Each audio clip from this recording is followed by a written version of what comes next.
ज्योतिषाचार्य सिम्मी दुआ अपने channel third eye vision के तहत आपके लिए फिर से एक नई जानकारी लेकर उपस्थित हुई हूँ।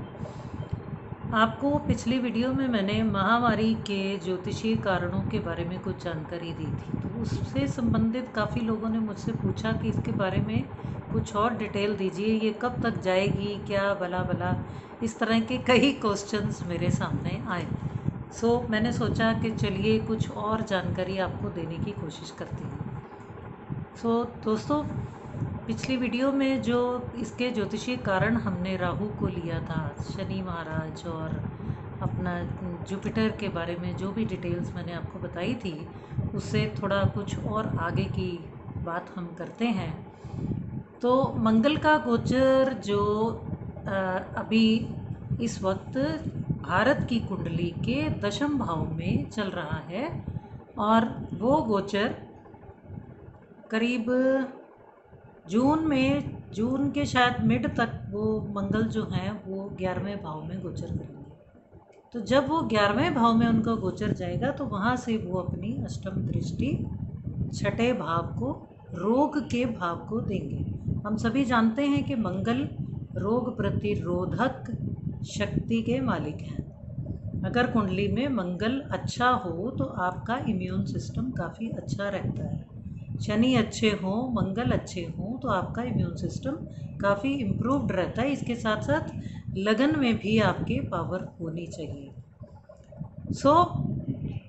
शनि जो हैं वो भारत की कुंडली में भाग्येश और कर्मेश हैं, 9th और 10th लॉर्ड, और इस वक्त नवम भाव में ही गोचर कर रहे हैं और वहाँ से भी वो अपनी दशम दृष्टि छठे भाव को दे रहे हैं।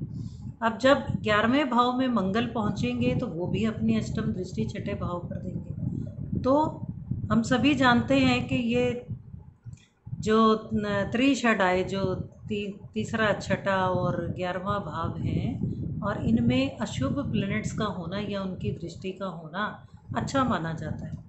तो रोग के भाव पर जब मंगल की और शनि की दृष्टि पड़ेगी तो ऑब्वियस सी बात है कि ये रोग का नाश करना शुरू कर देंगे।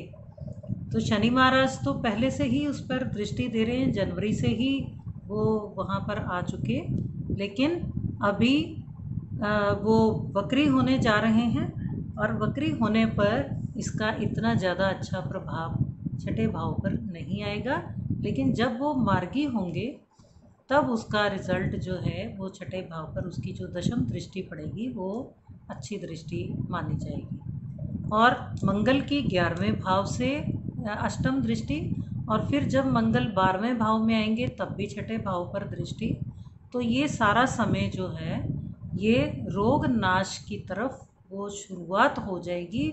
उस वक्त कुछ ना कुछ ऐसा कोई वैक्सीन या कुछ ऐसी निकल कर सामने आएगी जिससे कि इस रोग पर कंट्रोल पाना जो है वो शुरू हो जाएगा और इस साल के एंड तक काफ़ी इम्प्रूवमेंट इसमें आ जाएगी। और मंगल का जो गोचर है वो लगातार मेरे हिसाब से फरवरी तक वो मेष राशि में, पहले अभी तो वो कुंभ में, फिर मीन में, फिर मेष राशि में जब तक वो आएंगे तो ये सारे गोचर जो हैं तकरीबन फरवरी 2021 तक मंगल के चलेंगे और उस पीरियड तक ये रोग की काफ़ी धीरे धीरे इसकी काफ़ी समाप्ति का आसार बनेंगे। और मैं समझती हूँ कि शनि 2.5 साल जब तक मकर राशि पर रहेंगे, इंडिया के भाग्य भाव पर रहेंगे, और ये शनि की अंतर्दशा भी भारत की चल रही है, और इन द मीन टाइम इस वक्त सूर्य भी इसके लगन में आ गए हैं, तो सूर्य भी रोग प्रतिरोधक शक्ति को बढ़ाते हैं। तो मेरे हिसाब से और कुछ समय 1-1.5 महीने के बाद धीरे धीरे इस रोग पर कंट्रोल आना शुरुआत हो जाएगी और साल के एंड तक आपको इसमें काफ़ी इम्प्रूवमेंट मिलने के आसार हैं। बाकी अपने मोदी जी के बारे में, अपने प्रधानमंत्री जी के बारे में जो मैं कहूँगी वो ये कि उन्होंने इतना अच्छा कंट्रोल पाने के लिए हमारे भारत के इस इन सारे प्रॉब्लम्स को इतने अच्छे से उन्होंने मैनेज किया है और कंट्रोल करने की कोशिश की है। शुरुआत से ही उन्होंने इसके ऊपर काफ़ी प्रतिबंध और चेक लगाए हैं, और जिससे मेरे हिसाब से दुनिया में जितनी तबाही हुई है उस पॉइंट ऑफ व्यू को देखते हुए भारत में काफ़ी हद तक बचाव रहेगा। और ज्योतिषीय कारणों से भी जो समझ में आती है उससे काफ़ी हद तक हमारे भारत में बचाव रहेगा। हमारे भारतवासी और इसे काफ़ी हद तक मैनेज कर लेते हैं, और ऐसे मतलब हमारे लोगों में अपनी एकता और वो सब कुछ है कि वो इतने अच्छे से इसको मैनेज कर लेते हैं।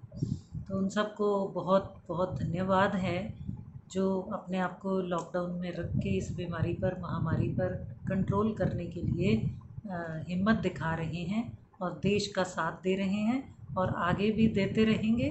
हम इस बीमारी से विजय ज़रूर पालेंगे, ज़रूर पालेंगे और ज़रूर पालेंगे। सो आप घबराए नहीं, ये बीमारी जल्द ही हमारा साथ छोड़ के जाएगी। दोस्तों, यदि मेरा आपको ये वीडियो अच्छा लगा हो, मेरी जानकारी अच्छी लगती हो, तो मुझे मेरे वीडियो को लाइक और सब्सक्राइब ज़रूर कीजिएगा। धन्यवाद।